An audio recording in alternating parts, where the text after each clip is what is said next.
Welcome to the Scared So What podcast. I'm your host, Dr. Grant Van Ulbrich. This is the show where we break through the fear of change and ask the question, scared? So what? Each week we dive into personal change management, coaching, and leadership for the future, giving you real-world tools, insights, and stories to help you lead yourself and others through transformation. Whether you're navigating change in your life, your career, or your organization, this is your space to learn, to grow, and to take bold action. So, are you ready? Let's move from fear to forward.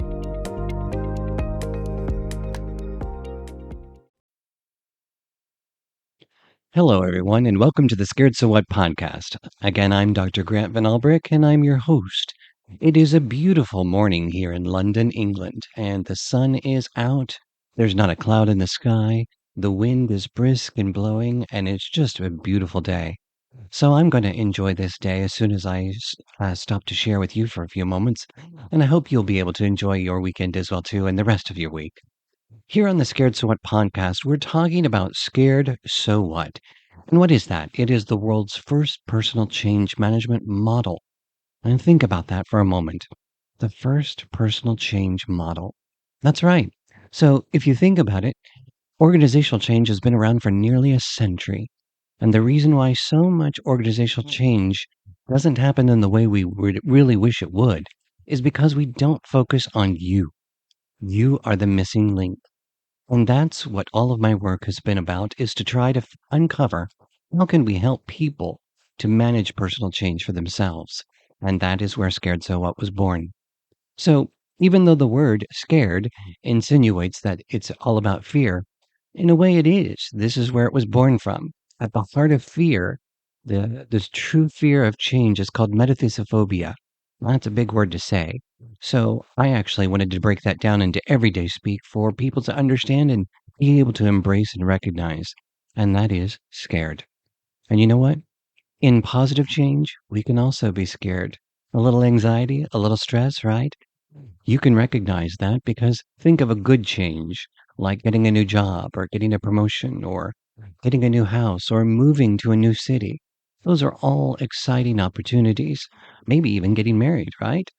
But have you ever stopped to reflect, why is it you get so anxious, full of anxiety, stress, worry, full of emotion? It's because it's a change, and it is very personal to you. And your mind and your body are actually telling you to do something about it. Find a way forward for yourself that works and that eases and releases the stress. That's what Scared So What is all about. In our first episode, we talked about this and we uncovered what the model was all about and what it was we were here to do on the podcast. We want to talk about personal change, how you can manage it for yourself. We also want to talk about coaching because Scared So What is a personal coaching model, but it's also a coaching model for leaders and for anyone. Parents, how do you coach your children through change, right? Do you tell them just to get on with it? Or do you actually give them a tool that helps them to think about it and reflect on it and make the best decision possible?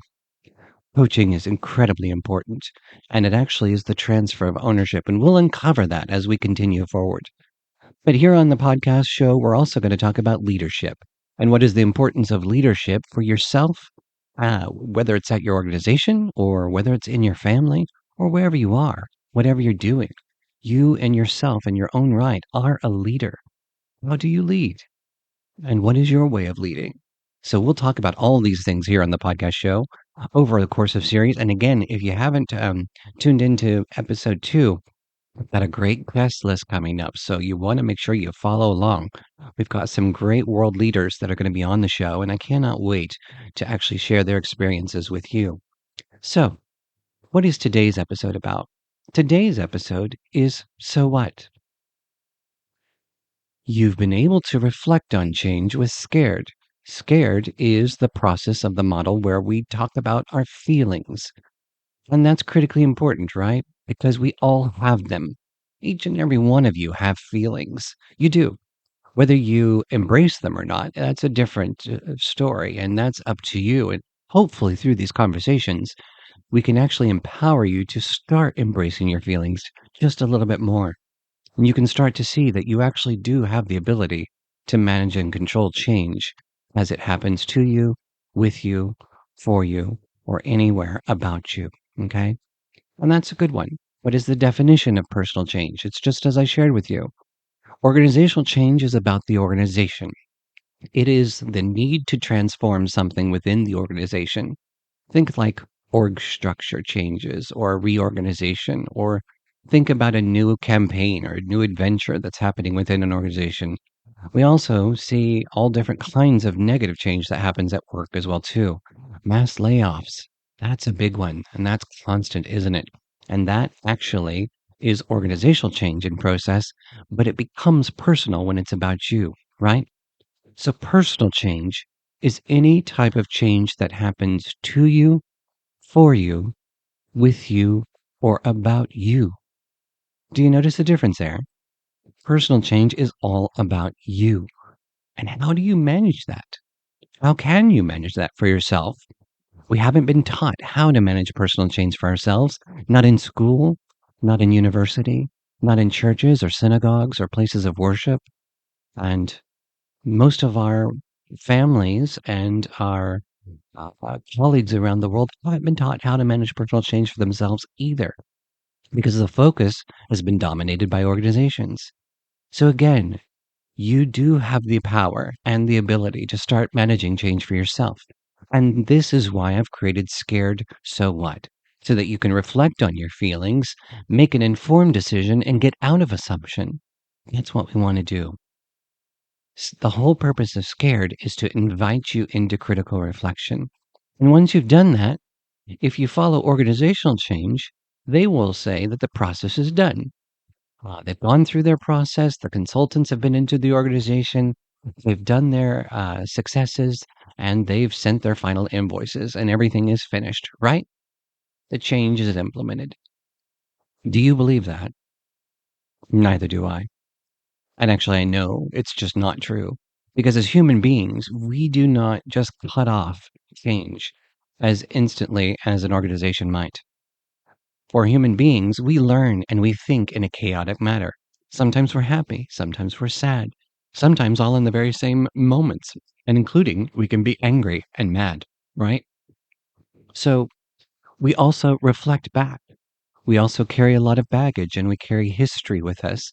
And that brings up to new and fresh thinking, fresh thoughts. So personal change is not over just because the organization said that the change is done. You are the most critical element in change. And keep in mind, the organization needs you to execute their change strategy. So where's the power there, right? Interesting. So scared is the process to actually break down your feelings, get you out of fear, get you out of assumption. And how do you do that? It's simple. You look at you and your change, and you look at and you ask yourself the questions: am I surprised? Am I conflicted, or do I champion this change? What actions could I do to actually bring in information? And having done so, I'm no longer in assumption. And I'm starting to reflect: am I receptive of this change, or do I reject it? Because you know what? I can reject change. Organizational change models don't account for that. Could I explore any other options or opportunities before I make a decision about this change? Again, the change is about you, or it's happening to you, or with you, or your friends, right? But you're involved. You want to reflect on what the best possible outcome is so that you can make the best decision. And that's that final point. What decision can you make about the change? Remember, you're in control. Is it a favorable decision, meaning you like it? Well, great. So what? Is it an unfavorable decision, and that means you don't like it, and this change is not for you? That's okay too, right? You don't have to accept every single change. But so what? What will you do? And you can also be stuck in indecision, meaning, I don't know what I'm supposed to do. And usually, when you find yourself there, it's because you didn't do the actions. You didn't go into deep critical reflection to find answers. Okay?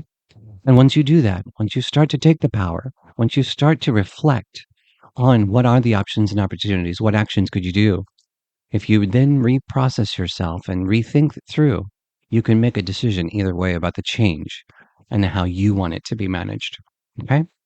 That's scared. That's step one. Step two is so what? And that's what we're here to talk about today.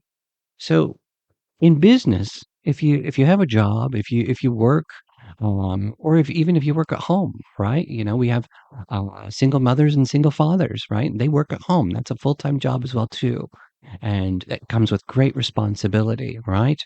But you have plans. You make plans. You make plans for the week. You make plans for the day. Well, we do that as well in business and in organizations. Doesn't matter what size or what location or what country or what region, we all make strategic plans. In sales, we have annual plans of how we're going to achieve our goals and KPIs. So you can make plans for yourself and you can make your own so what. So what is all about what's your plan? What are you going to do?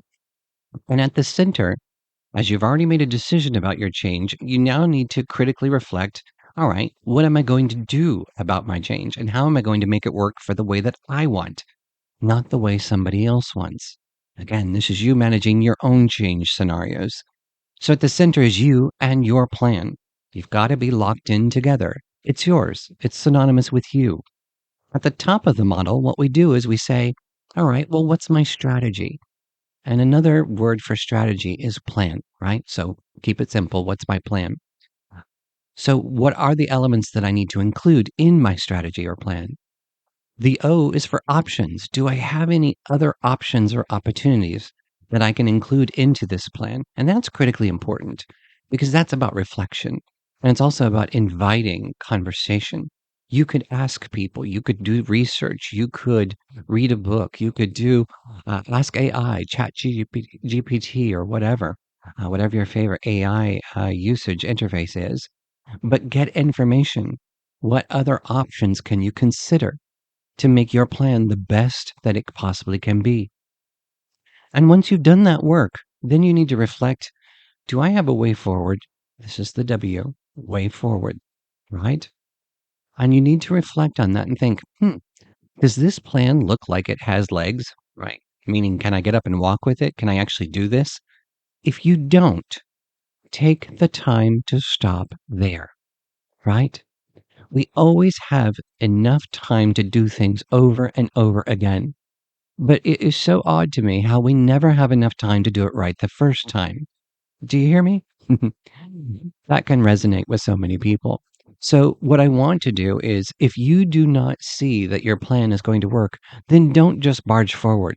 Don't dive into assumption and assume it will work because it won't, right? Take the time and go back and rework your plan. But let's say that you do see a way forward. Then I want you to pause and I want you to go into reflection.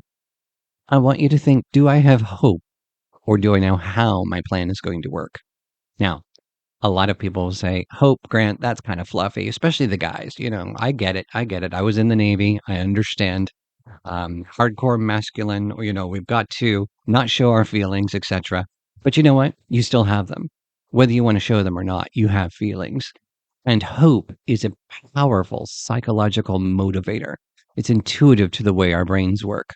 Hope. If you have hope something will work, then you are more likely to put the energy behind it. It's as simple as that.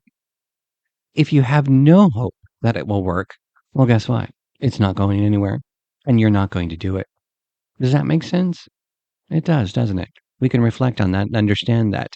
So, hope, whether you want to admit it or not, is critically important. And we see a lot of people out there and they say, well, you know what? I have no spiritual, no longevity, no guiding light, etc. But you do. If you don't look to anything else, you can look towards yourself and believe in yourself. And that is the true essence of being hopeful. Do I have hope that my plan will work? Yes or no? That is powerful. The second part of that is, do I know how my plan will work? And that is equally as powerful. Because if I don't know how my plan is going to work, it's not going to work. I won't give the energy to it. So, again, this is a moment for you to critically reflect.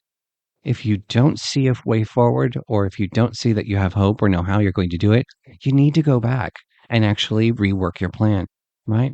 And this doesn't have to take long. Sometimes it's just in critical reflection, thinking on the change in the moment.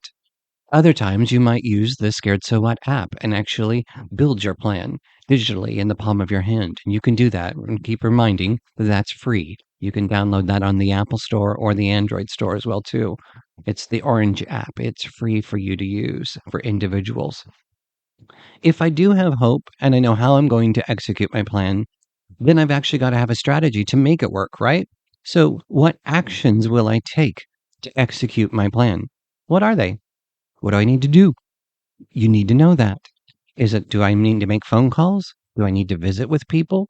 Do I need to schedule appointments? Do I need to do more research? What is and what are the actions that I need to do to make sure that my plan works? And finally, how do I take ownership? Now that is a powerful one. And this is where a lot of change falls down. It's because we don't hold people accountable for change, let alone do we hold ourselves accountable for the change that's happening to us. Okay? So taking ownership, what does that look like? Is it important milestones? How do you know when your change has been successful for you? You need to think that through. What does change success look like to you? Okay? And again, hopefully you understand this conversation. This is not about the organization. They have their own models and they're valid. They are viable and we do need them. And they are very successful, but they'll be even more successful when we include you. And that's why we're talking about personal change. So taking ownership, don't forget, the most important element inside taking ownership is to reward yourself. Think about that. We don't always get the praise and the appreciation and the approval that we need or that we may crave from others. And some of you may say, well, I don't need that. But actually, I want you to think about that. Are you being honest with yourself? Because for most human beings, we do need that in some way, shape, or form. Whether it's an attaboy, good job, or great work, or hey, you know what? This is excellent. And here's the praise to reward you for that. These are things that we actually can enjoy and we should enjoy. But keep in mind, we don't always get that from people. You can reward yourself. And that is the most important person you need to convince. Because if you can reward yourself, here's what will happen the next time you have a major change crisis that happens. You'll remember that this methodology worked for you, that this line of thinking was fruitful for you and actually helped to see you through to execute the change in the way that you wanted it. And then you're more apt to actually go back in and use it again for the next change. And that's the beauty of Scared So What. You can use it over and over and over again throughout your life. It becomes a cognitive skill set, a way of thinking, right? It is a learned skill. Each of us can learn this. And as you're listening to my voice, I want you to reflect after we end today, and as you go out through your day and throughout the week, I want you to reflect on this. How many people do you come across that are not able to manage change crises for themselves, right? What about you? What about your children? What about your family and your friends? This is a learned skill set that we can teach to people and everybody can learn. And my goal is that this will eventually become in every school. We've just started to work with Cranfield University here in London, and we will be writing this into the curriculum. First ever, the first university in the world to actually embrace and teach personal change management. I'm really proud of that. But that's one. How do we expand this to the rest of the world? That's my life goal. So, scared? So what? How do you manage personal change? You start to own it, and you start to use the model to make an informed decision with scared, process your feelings, and then make your own so what plan.